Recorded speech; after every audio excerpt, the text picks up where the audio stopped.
Today I went to the award ceremony of the Tibetan nuns sector. It is the annual award ceremony. In the past, it used to be at the end of the year, but nowadays they've changed this particular ceremony right after the Vajrasattva practice, Vajrasattva Dharma Assembly. I noticed there were lots of young people. They were quite excellent in their listening, contemplation, and practice. On one hand, in the age of degeneration, to have such a sangha, that is truly engaged in study, contemplation, and practice, this is really rare. On the other, I think that it is all due to the effort and exertion of the Khenpos and Khenmos. They must have exerted lots of effort, otherwise it would be extremely difficult to have such kind of result. Of course, everything is impermanent. So we need to be, therefore we need to keep this in mind, that we need to prepare ourselves that we are here to study, and then later when we finish this study period, we will go out to the world and start to propagate the Dharma. If you were to think that you will stay here forever, then at the time of parting from Larangar, you would feel rather quite heartbroken. But if you already know that you will eventually leave here because you're here to study, then you would cherish the opportunity of staying here. This would be the best. This would be the best to make the aspiration to spread the Dharma to the people with auspicious connections. Now let us begin our class on the Surangama Sutra.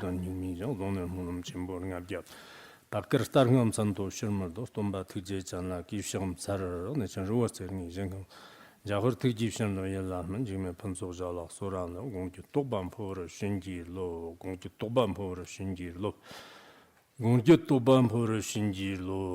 unsurpassed, profound, and wonderful Dharma is difficult to encounter in billions of aeons. I now see it here to receive and uphold it, about to fathom the God's true meaning, to liberate all beings, let's generate the supreme bodhicitta. Now we're currently studying the Surangama Sutra. Previously, we've already covered the 6 entrances out of the 6 entrances. Now we're learning the 12 ayatanas. In the previous class, we've already covered the eyes with form, and then the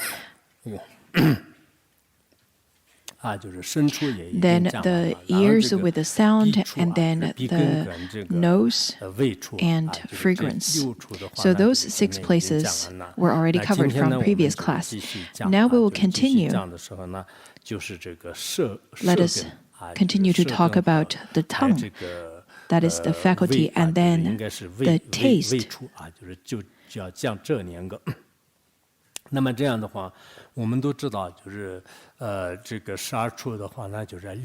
We know that for the 12 ayatanas, there are the 6 root and 6 objects.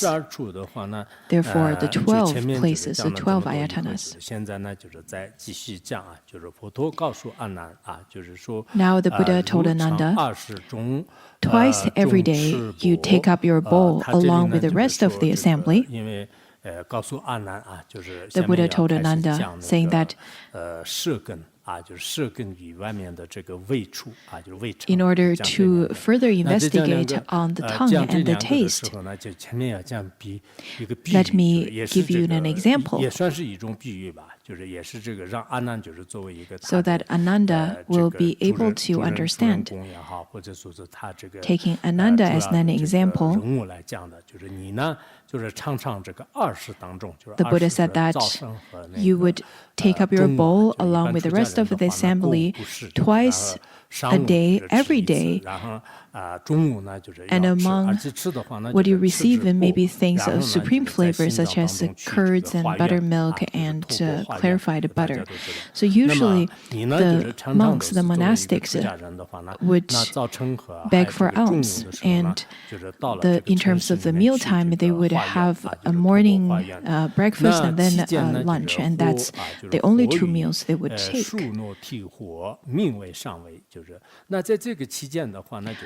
While going out to beg for alms in the cities, sometimes you would receive things of supreme flavor, such as curds, buttermilk, and clarified butter. In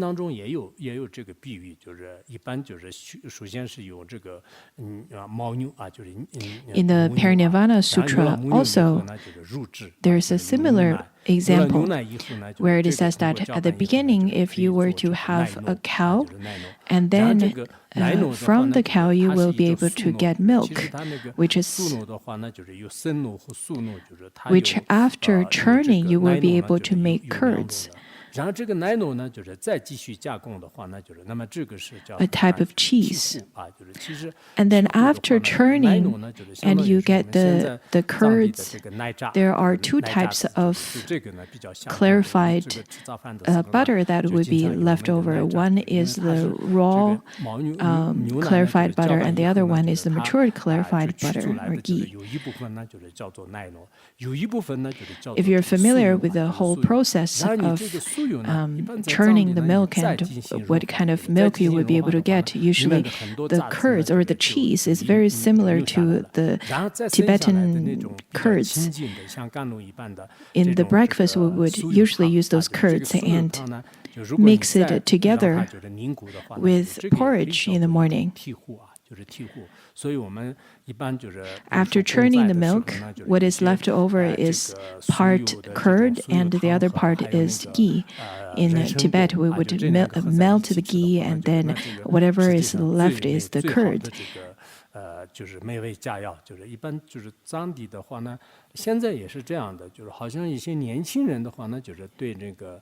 In Tibet, we would consider this porridge with ghee, mixed with ghee along with the silver wheat roots, are the most delicious.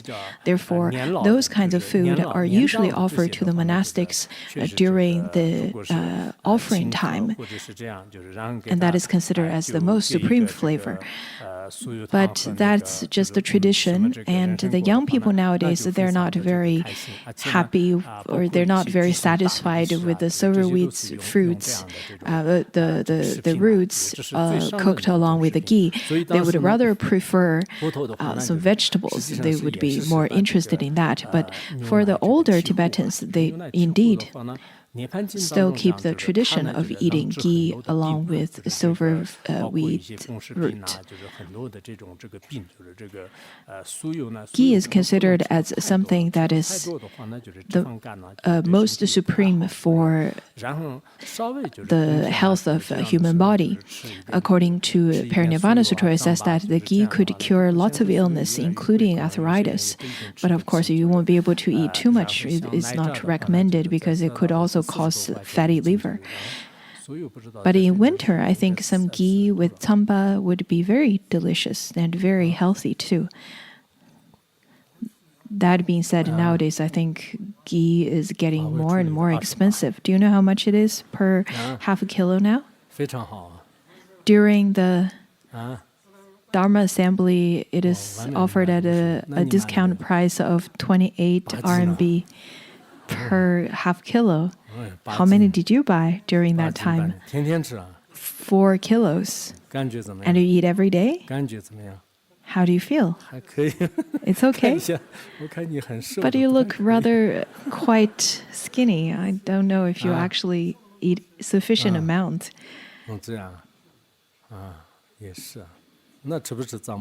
Do you also eat tsamba?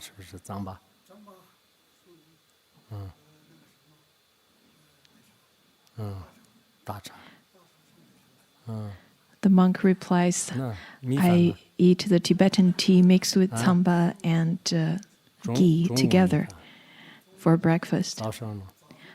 and I would eat rice for lunch. So Tibetan breakfast, a Han Chinese lunch, and no meal for the evening. Well, that's pretty good. 4 kilos, that's quite a bit.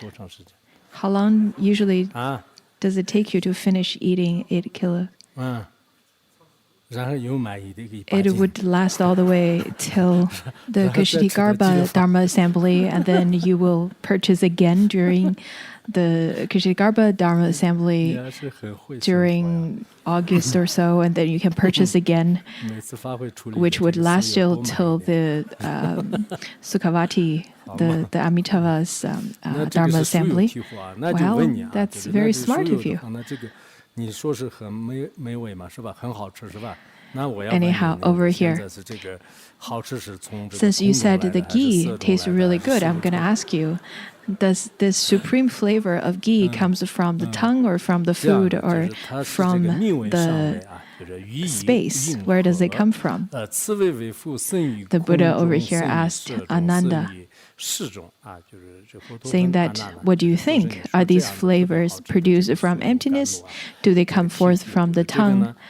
Or are they produced from the food?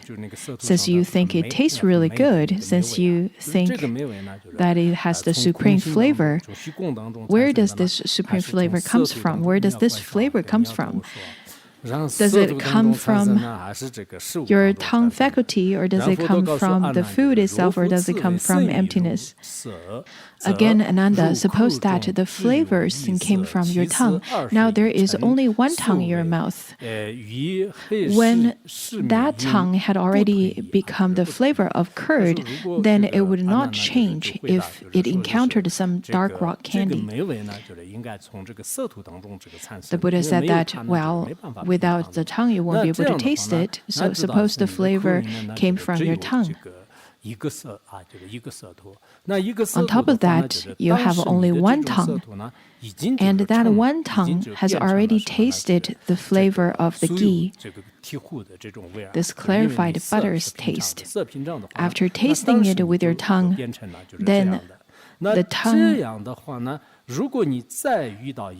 has the characteristic of the taste of the ghee. At that time, if you were to taste some dark rock sugar,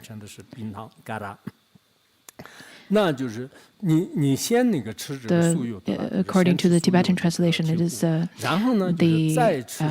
rock sugar. The Buddha said that if you were to eat ghee first and then taste some rock sugar,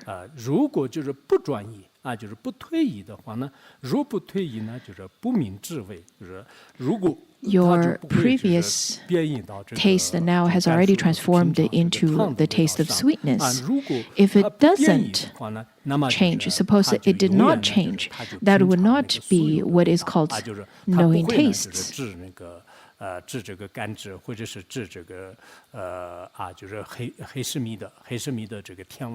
Because without change, then how would you be able to know the later taste of the sweetness from the rock candy?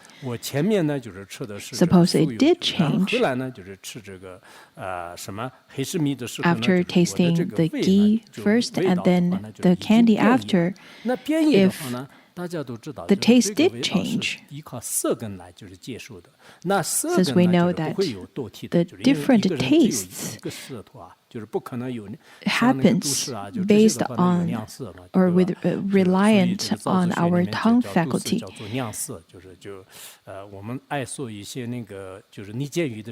The tongue is not many substance, and how could one tongue know so many tastes? Since we have only one tongue, then how could one tongue be able to know so many tastes? Since we have only one tongue, unlike how in the poetry, there is the particular description of calling the poisonous snake as two-tongued, the two-tongued perverter. Usually it is used in such a way, but we have only one tongue. How would you be able to taste the two tastes? How would you be able to have the change of the taste from ghee to candy? 大家也应该知道，就是昨天我们每一个前面的这个破的时候呢，就是都要动的这个，比如说是我们昨天就是破那个 This follows the same logic from yesterday. Yesterday, we also listened to the sound. At the time of refuting the true, a solid existence of sound, we need to understand that indeed there is a sound coming, let it be from drum or from the bell. The sound is there because it doesn't have any solid existence with a permanent nature. That is how a great number of bhikshus and bhikshunis would be able to hear the sound along with Ananda and Kashyapa and Kalyana. If the sound truly have a permanent nature and a characteristic that is unchanging, then the sound, after entering into the ears of Ananda, then he won't be able to hear it even. None of the other people won't be able to hear it because as an entity, the sound has already entered the ear of Ananda. For the same reason, if this taste as an entity has a permanent nature, then that is if your tongue has a permanent entity of tasting ghee, then it is constant, it won't change anymore. If it changes, then you're saying that you have many tongues. So when we're studying the Surangama Sutra, we need to understand that indeed the flavor doesn't have any true entity. It rather changes through the different changes of causes and conditions. Such kind of phenomena is just like air and fog and the sun days. There is no self-character. There's no existing character to it. This is quite important because we can see all kinds of things. We can hear all kinds of things. We can see all kinds of colors. And we can smell fragrance and stench.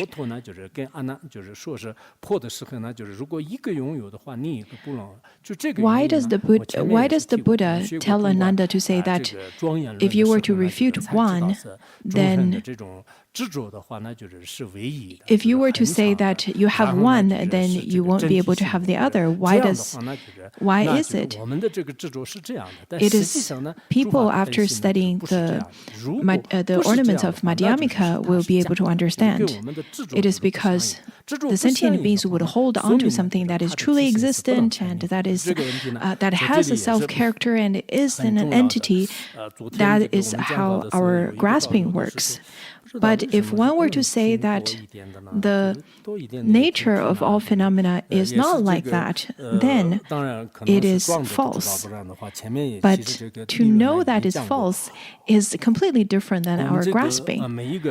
Yesterday, during our after-class presentation, I heard someone saying that, why can't we hear many things? We would be able to hear many different sounds, isn't it? In fact, we've already covered that. When we talked about the 6 places, we already covered that part. We know that the Buddha did not refute on the existence or the manifestation, rather, of the form, sound, smell, taste and touch. The Buddha did not refute on our function of the eyes, ears, nose, tongue, body, and mind. Since the Buddha did not refute any of those, what is the Buddha refuting? The Buddha simply refuted that there is one solid existent entity of any of those stated above. That is why during our empowerment, sometimes we're offered with something that tastes really good, sometimes rather not good.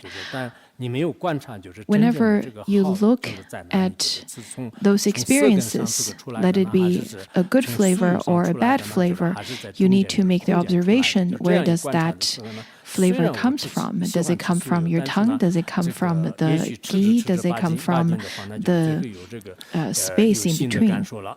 After such observation, then for you who's going to eat that 4 kilos of ghee, you will be able to generate a different level of insights. 1斤多少？28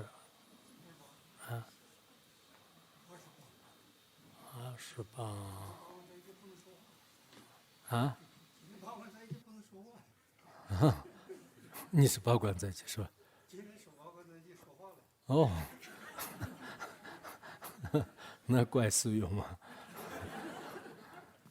这样的，那下面我们就讲到，就是说，若生于啊，就是刚才那个，就是这个如果舌根当中这个产生美味。Previously, we've already refuted the flavor comes from the tongue. People probably won't think that the flavor comes from the tongue. But majority of people would think that the flavor comes from the food. But that is not reasonable either. How so? The Buddha continued to say that suppose it were produced from the food. The food does not have consciousness. How could it know taste? Since food doesn't have conscious, the food is not sentient, then how could the food know its taste? If you were to say that the good flavor is produced from the food, then the food must be able to also know that it has a good flavor. But the food doesn't have consciousness. If ghee has consciousness, you would be committing killing while eating it. Otherwise, you'll be eating ghee and then at the same time breaking the vow of killing. That's quite troublesome, isn't it? Moreover, if the food itself were to recognize them, that would be the same as someone else eating. On top of that, if the food knows that it is delicious,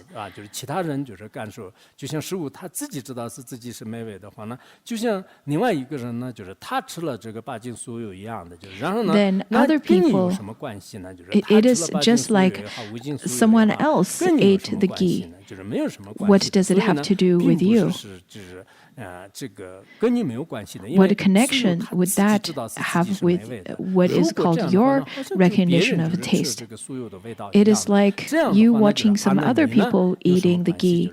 How would you be able to recognize what the other person tasted? If you were to say that the food has a flavor, then that is also unreasonable because it has nothing to do with you. The flavor has nothing, the good flavor has nothing to do with you. This part is observing what produced the good flavor. In Vajrayana teaching, this is also a way of giving direct pointing out instruction. When you eat something good or when you eat something terrible, you should look at that flavor. Does it come from your tongue or does it come from the food or does it come from emptiness? And then you'll be able to come to the conclusion. In conventional truth, before we make any of those detailed observations, it is that with the cause and condition of the delicious ghee and the causes and condition of the tongue, and then with the consciousness involved in between, at that time, there is the production of the feeling of good flavor. But that is not reliable because everything that is produced by cause and conditions are false. And they are not an entity that is solidly existent. According to the commentary of Madhyamika composed by Mipa Rinpoche, he said that there is no Madhyamika practitioner that would refute the appearance, nor would they recognize anything that is truly existent. So that is a true Madhyamika practitioner. Now, suppose it were produced in emptiness. When you eat emptiness, what flavor does it have? If you think that the flavor comes from the emptiness, then you can taste emptiness. What do you taste? Suppose that emptiness had the flavor of salt. Then, since your tongue was salty, your face would also be salty. And likewise, everyone in the world would be like fish in the sea. Since you would be constantly influenced by salt, you would never know tastelessness. If you were to taste the emptiness, and suppose the taste of space is salty, and if such a saltiness becomes part of your tongue, and such a saltiness influences your tongue to have this saltiness, and you're saying that saltiness comes from space, but your face can also touch space. Not only your face, your whole body, and everyone, in fact, all live in space, in this emptiness. In this way, you will be living in saltiness, same as everyone else, just like fish living in ocean. So you would taste a salty flavor at all times, and you would never be able to have the tastelessness.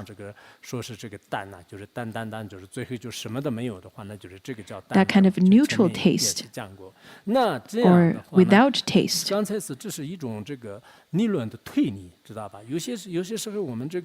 This is the logical inference that is used, because sometimes people don't want to recognize that their understanding is false. Therefore, there need to be an inference for people to come to the understanding.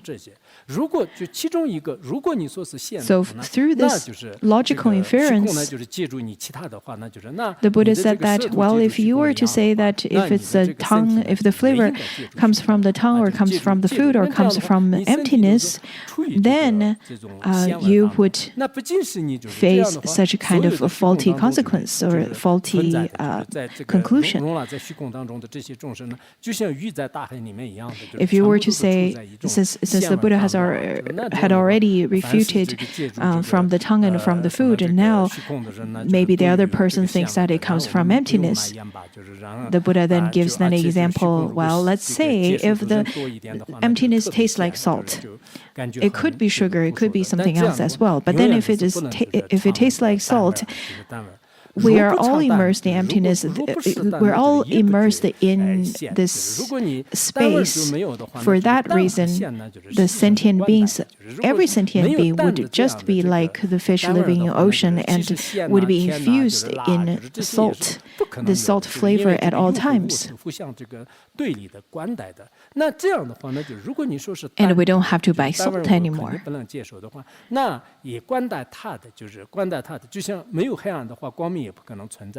If you do not recognize tastelessness, you would not be aware of the saltiness either. So the Buddha said that since saltiness and tastelessness is contrary to each other, also reliant, exist while reliant on each other. If one exists, the other exists. So if you were to say that there is no tastelessness, and then naturally without any salt flavor either. Previously, Ananda maybe felt quite happy about eating ghee, but at the end you will recognize that there is really nothing that is existent. The flavor of the 4 kilos of ghee probably doesn't have any flavor. That is quite sad, isn't it? You probably would throw away all of your ghee. 就所以呢，我们应该最后得出来的结论是 Therefore, you should know that neither flavors nor tongue's tasting has a location.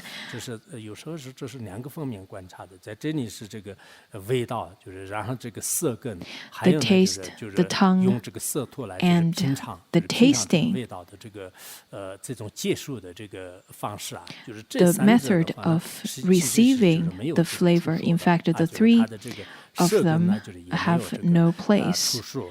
然后这个外面的这个味称啊，就是味称的话呢也没有出处。既然是色和味都是没有这个出处的 Since 话 the 呢， tongue 那就 and the 平常的话 flavor 呢 doesn't 就 have 也是 any 得不到的， place. 就是我们这个色也得不到的，然后 doesn't have 色 any 称也是得 location. 不到的， And 颜 so 称 the 也得 two 不到的 places 话 of 呢， tasting 那 and 就是 flavor are 见 empty 见 and 是不可 false. 能有的啊，就是然后声称也是得不到的，二称也是得不到的 If 话 you 呢，那 cannot 中间就是听 obtain 闻 the 就是也不可能 object 的 of 啊， eye, 听闻也不 then 可能 there is no 那么 seeing. 就是 If you cannot 鼻称 obtain 也 the 是 true 存在的， entity 然后 of the 外面的这个气 object 称 of 也是 sound, 存在的 then 话呢， there 那你就 is 是这个 no 嗅啊，就是也不可 hearing. 能的，就是这个 If 也是同 you 样的一个 can't 道理。 obtain an truly 即啊，就是 existent 机场语味 object 二 of 俱续啊，就这样一 the 来的话呢， fragrance, 那 then 这 there 个 is 唱 no 和味的话呢，就是 snip, 这二字 sniffing 呢 or 就是 smelling. 属于虚妄的。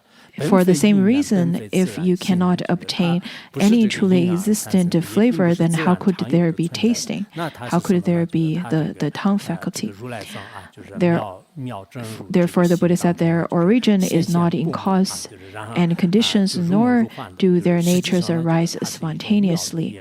Ananda, 那我们平常是到底是什么呢？其实是这个如 they 来 are 藏的 simply 这个本体妙用当中呢，就是也是一种现象的一种这个现象 part of 现象 the 学而已。如大乘人 wondrous 当中，大家也是 manifestation 学 out 得 of 比 the 较 Buddha 清楚吧， nature. 就是不管是从地狱 This 众生 wondrous 一直到来 function, 佛陀之间的话呢，都有一个共 after 同的这 studying 个 the 先贤 entering 学 the 的 way 游 of 记 great 那这个 vehicle, 先贤 you 学的 would 游记呢，就 probably 是当他清 gain 净 a 的时候 better 呢，就 understanding. 变成了这种智慧啊，清净的智慧。 All the 当 sentient 他没有 beings 清净的时 between 候 the 呢， hell 就遇到 realm 众 being 生的感 all 受 the way 这 to 个 attaining 大家 full 应该清楚。 enlightenment.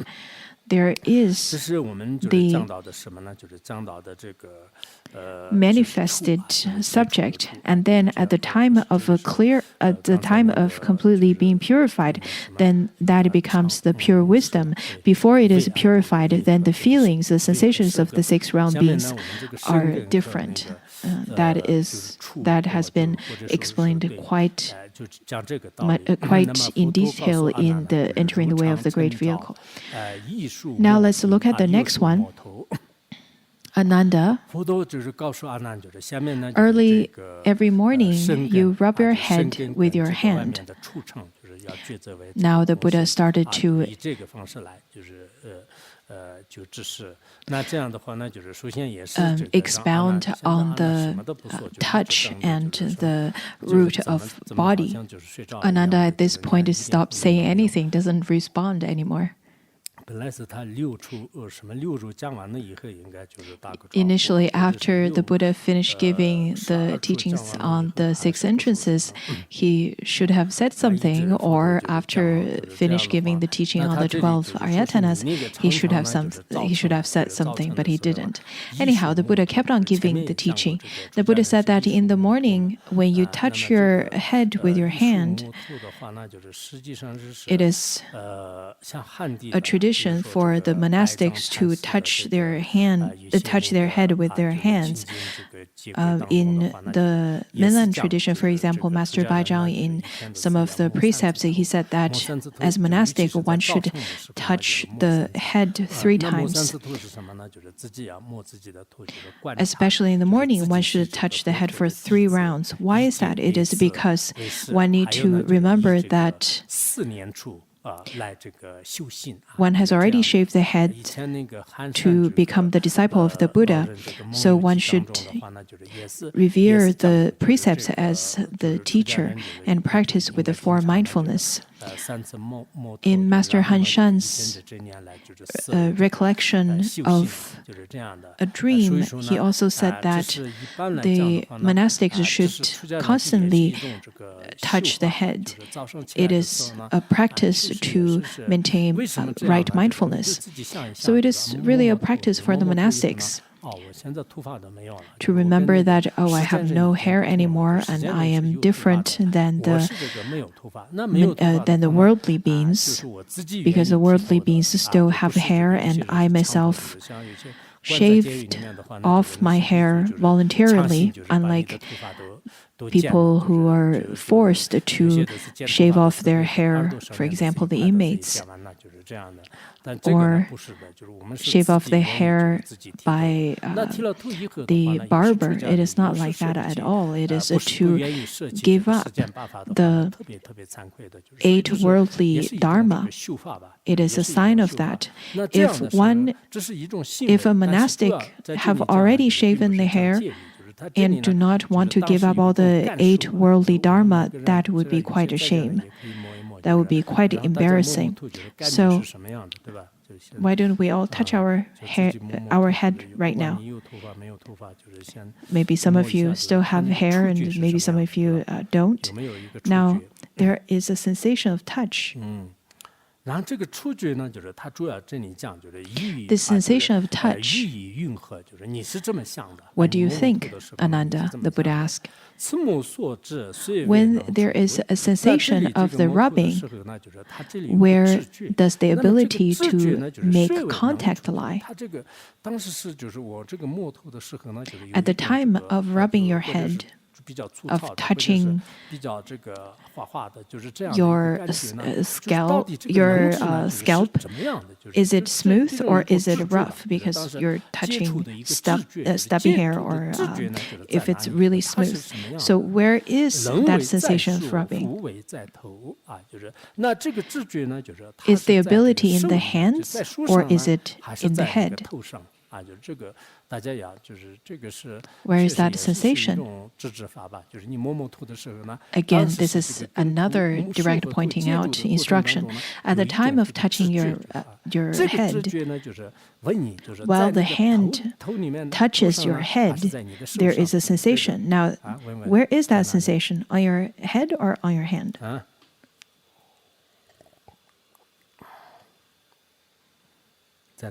Where is it? Both? What do you think? Have you touched your head? Where is it then? Through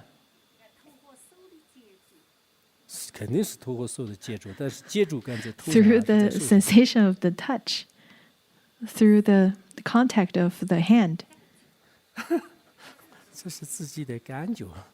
Just a sensation, she said.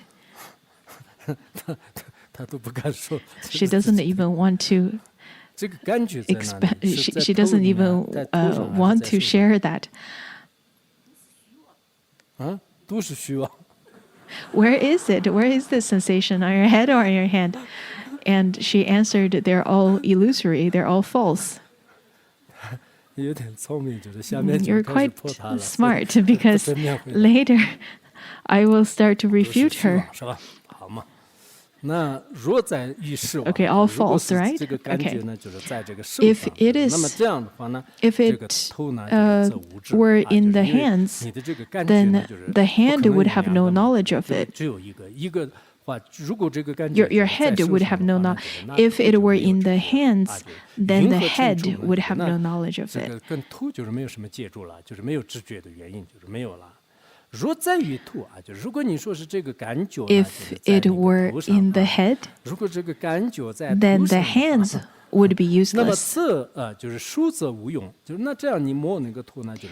If you rub your head and you think the sensation is on your hand, then the head should have no knowledge of it. But if you were to say that if it is in the head, then the hands would be useless. What's the point of touching your head, rubbing your head with your hand? That would be useless because the sensation is in your head.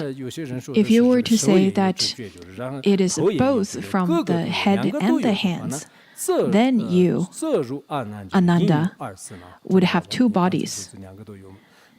Now you just said that both, right? In that sense, you have two bodies. Because we have only one consciousness. We have only one consciousness and one body. If you can have two sensations, in fact, the feeling is no other than dualistic thought. In one person's continuum cannot have two dualistic thoughts at the same time. The non-dual information can be experienced at one time. For example, the eyes, ears, nose, tongue, and body can receive those information at one time without dualism. But once there is a dualistic thoughts, one mind stream cannot produce two dualistic thoughts at one time. Because if that were to happen, that would be two mind streams. If there were only one touch in the head and the hand, then the hand and the head would be of one substance. If you were to say that there is one sensation, there's this one touch, then hand and head would become of one entity, become one thing. If these two are not together, not one thing, how could it have one touch, one sensation of touch? If they were one substance, if you were to say that a hand and head are one thing, then no touch would be possible. They are, if you were to say that they are the same thing, then there is no touch, because you need two things to have the motion of touch, isn't it? The hand is one thing, and then the head is another thing. Only when you rub them, that is the sensation of touch. But if you were to say that they are of the same thing, it is to say that how could your one nail touch the same nail? Because they are the same thing. It can't have the touch, the motion of it. If there were two substances, to which would be the touch belong? The one which was capable of touch would not be the one that was touched. The one that was touched would not be the one that was capable of touch. Nor should it be that of the touch came into being between you and emptiness.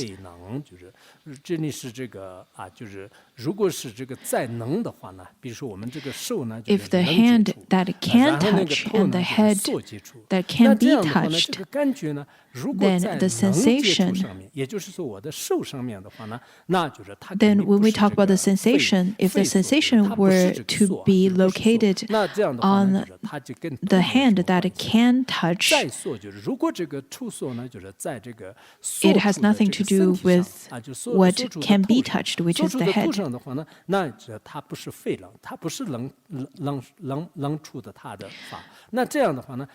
In this way, the one which was capable of touch would not be the one that was touched. Before making observation, you feel that touching your head has this sense of touch, has this sensation. But when you look at it through the theory with observation, in fact, the sensation indeed is illusory. You cannot obtain it.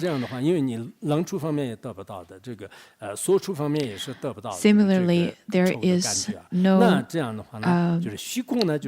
the one which was capable of touch would not be the one that was touched. The one that was touched would not be the one that was capable of touch. Nor should it be that the touch came into being between you and emptiness. You can't say that the space has the sensation of touch. That is not possible.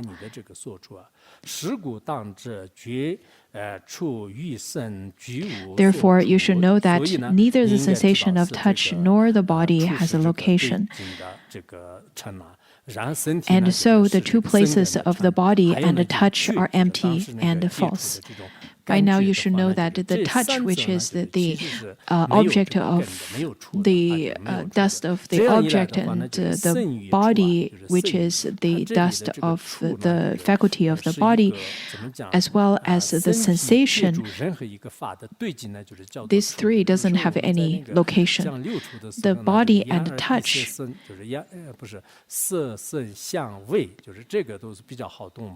I think when we talk about the sound, the form and taste and fragrance, those are easy to understand. But when it comes to touch, let it be animate or inanimate, that sensation of being in contact is called touch. But I think this explanation is very clear. At the beginning of studying Abhidharma and Gateway to Knowledge, I thought touch is very difficult to understand. The other four, the form, sound, fragrance, and taste, is rather easier to understand because they're rather quite consistent in logic. But when it comes to touch, it is a bit difficult to understand because touch and the sensation, it is a little bit more complex to understand. And so the two places of body and touch are empty and false. So the body and the touch, it's simply false. It is the origin is not in cause and condition, nor do their natures arise spontaneously. They're just miraculous and a wondrous manifestation of Buddha nature. There is no true existence or entity. So today, let's stop here. Sonamdayi tanche zirvaya tona nide jana panche jirga nanche walo chobaye chobe zongwa zongwa xiong